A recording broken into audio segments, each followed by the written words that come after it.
यो everyone, क्या हाल है। देखो, काफी दिनों से था कि मेरे मन में मैं भी एक स्टोरी टाइम वीडियो बनाऊं, मतलब कि एक नहीं काफी सारे स्टोरी टाइम वीडियोस, बिकॉज मेरे पास काफी सारी स्टोरीज हैं मेरी लाइफ से जुड़ी हुई जो मैं तुम लोगों को सुनाना चाहता हूँ। तो करना, परेशान हो गए हम लोग 2.5 साल से। अब देखो, बात ऐसी है कि मैं स्टोरी टाइम इसलिए नहीं बना रहा था बिकॉज मैंने देखा था कि यूट्यूब पे ये कॉन्सेप्ट काफी ज्यादा कम हो चुका है। लाइक जो हमारे स्टोरी टाइम के ओजी क्रिएटर है यानी कि ट्रिगर्ड इंसान निश्चय भैया, उन्होंने भी ये वीडियो बनाने बंद कर दिए हैं। अबे साले। देन आई वाज लाइक कि अब मैं स्टोरी टाइम वीडियोस बनाऊं नहीं बनाऊं, यही मेरे मन में चल रहा था पूरा टाइम। लेकिन अब मैंने फाइनली डिसाइड कर लिया कि चलो अब हम ही वापस से स्टोरी टाइम के कॉन्सेप्ट को वापस जिंदा करते हैं। ये हुई ना बात। आई मीन कि मैं ट्राई तो कर ही सकता हूँ, मे बी हम भी किसी दिन फेमस होंगे तो शायद से ये कॉन्सेप्ट वापस जिंदा हो जाए। क्या मायला। तो चलो अब मैं स्टार्ट करता हूँ अपनी जिंदगी की स्टोरी बताना। तो ये बात है उस जमाने की। अबे साले। टेंशन मत लो, निश्चय भैया का इंट्रो कॉपी नहीं कर रहा। चल झूठा।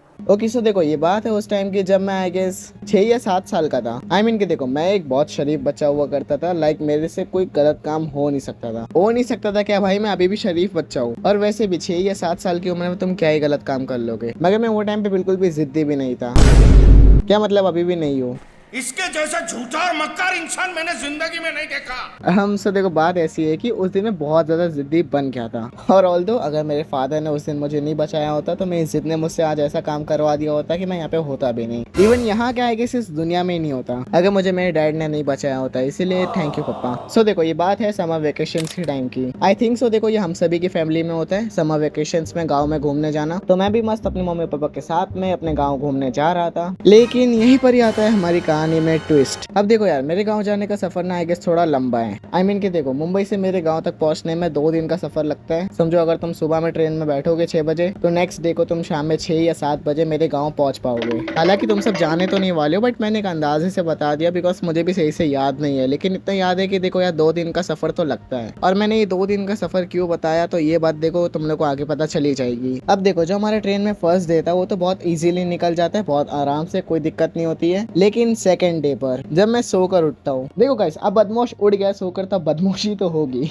हाँ, तो देखो जब मैं और सो के उड़ गया, तुम्हें पता ही है कि इंडियंस का अपना अलग ही चाय से प्यार है। और मैं सोकर उठा हूँ 12 बजे एंड जब तक मेरे मम्मी पापा सब ने ब्रेकफास्ट कर लिए हैं। And now they are start teasing me कि तेरे को चाय नहीं मिलने वाली, तेरा ब्रेकफास्ट नहीं होने वाला, अब तो स्टेशन चला गया, अब तो स्टेशन आने नहीं वाला। एंड बचपन में मेरी अभी तक आदत है ये कि अगर मुझे कोई टीज कर दे इस चीज को लेकर कि मेरे पास ये चीज नहीं है, देन आई वाज लाइक मुझे ये चाहिए भाई, नो मैटर व्हाट, कहीं से भी लाओ, कहीं से भी लाओ, मुझे चाहिए अब ये चीज। हालांकि फिलहाल मेरी अब ये आदत नहीं है इतनी, लेकिन फिर भी बट बचपन के टाइम पे ये आदत मेरी टॉप नॉच थी। तो बस अब मैंने चाय की जिद पकड़ ली है, मुझे चाय पीनी है। एंड देखो, स्टेशन आने में ना काफी टाइम लगता है अगर तुम गाँव के लिए जाते हो तो। लाइक जो बीच का टाइम रहता है ना, उसमें करीबन आधा घंटा लगता ही है। तो मेरे मम्मी पापा ने, बाकी सब ने भी मुझे शांत करवाया कि देख भाई, स्टेशन आ जाने दे, फिर तेरे को चाय मिल जाएगी पीने के लिए। सोच रहे हो भाई कि मैं 6-7 साल का था तब मुझे इतनी चाय की तलब होती थी। अब मैं यहाँ पे शांत तो हो गया हूँ, लेकिन जैसे स्टेशन आया मैंने पापा को भेज दिया कि चाय लेके आओ। एंड पापा चले भी गए चाय लेने के लिए मेरे लिए। और मम्मी ने मुझे उठा दिया था मेरी सीट से ताकि वो साफ वगैरह कर दे और मैं अच्छे से बैठ के वहाँ पे ब्रेकफास्ट कर लूँ। अब मम्मी अपने यहाँ पे काम में बिजी है, पापा को गए हुए 5 मिनट हो चुके हैं। और मेरे मन में ये चल रहा था उस टाइम पे, कहीं पापा मेरे लिए चाय लाना भूल तो नहीं गए या फिर खुद ही चाय पीने लग गए हैं। तो अब मैं यहाँ पे खुद CID बन के पापा को ढूंढने के लिए निकल चुका हूँ। नाउ देखो, तुम्हें पता होगा कि ट्रेन के दोनों भी साइड गेट होता है, एक हम लोग के स्टेशन के साइड खुलता है और एक रेलवे ट्रैक के साइड होता है। नाउ यहाँ पे मुझे नहीं पता यहाँ पे मैं कौन से नशे में था, मैं यहाँ पे जो रेलवे ट्रैक के साइड हम लोग का गेट होता है, मैं वहाँ से रेलवे ट्रैक के साइड उतर चुका हूँ। अब देखो, जो रेलवे ट्रैक के साइड का गेट था ना, वहाँ पे एक बंदा बैठा हुआ था, 19 या 20 साल का या फिर 21 साल का समझो वो होगा। अब पूरे कोच ने ना इसकी फील्डिंग सेट कर दी थी और तुम खुद समझ जाओगे आगे स्टोरी सुनने के बाद कि ये बंदा खुद गाली खाना डिजर्व करता था। क्योंकि जब मैं ट्रेन से रेलवे ट्रैक की साइड उतर रहा हूँ, इस बंदे ने मुझे लिटरली उतरने दिया है। ये भी नहीं कि बच्चे को रोक ले, भाई 6-7 साल का बच्चा है वो तेरे सामने, उसे रोक। यूजुअली ऐसे टाइम पे हम बच्चों को पकड़ते हैं उनके पेरेंट्स को ढूंढते हैं, लेकिन इस बेवकूफ ने मुझे उस टाइम पे वहाँ पे उतरने दिया है। तो अब इस टाइम मैं तो रेलवे ट्रैक पे उतर चुका हूँ, लेकिन दूसरी तरफ मेरे पापा भाई कोच में पहुंच चुके हैं। एंड उनका रिएक्शन की आशु कहाँ पर है, मम्मी भी लाइक आशु कहाँ पर है। अब मेरे घर वाले वहाँ पे मुझे ढूंढ रहे हैं, मैं यहाँ पे रेलवे ट्रैक पे मस्त घूम रहा हूँ। अबे साले।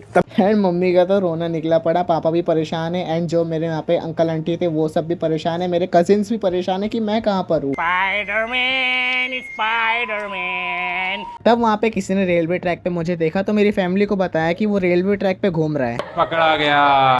देखो, ऐसे टाइम पे समझ में आ जाना चाहिए था उस बंदे को कि भाई उसकी फील्डिंग सेट हो चुकी है। जिस बेवकूफ ने मुझे वहाँ पे रेलवे ट्रैक पे उतरने दिया था, क्योंकि 6-7 साल का बच्चा है तेरे सामने, वो उतर रहा है तो 21 साल का लौंडा है यार, देख उसको रोक। और मैं वहाँ पटरी पे भाई अपने पापा को ढूंढ रहा हूँ कि मेरे पापा चाय लेने गए, किधर के स्टेशन तो कहीं दिख ही नहीं रहा है ना। मेरे पापा, मेरे अंकल और भी 2-4 अंकल जो वो कोच में थे, वो सब मेरे को बुलाए जा रहे हैं। वो लोग भी पटरी पे पीछे भाग रहे हैं। मैं वो लोग को देख के और तेज भाग रहा हूँ कि ये लोग ने मुझे पकड़ लिया तो और मुझे मारेंगे।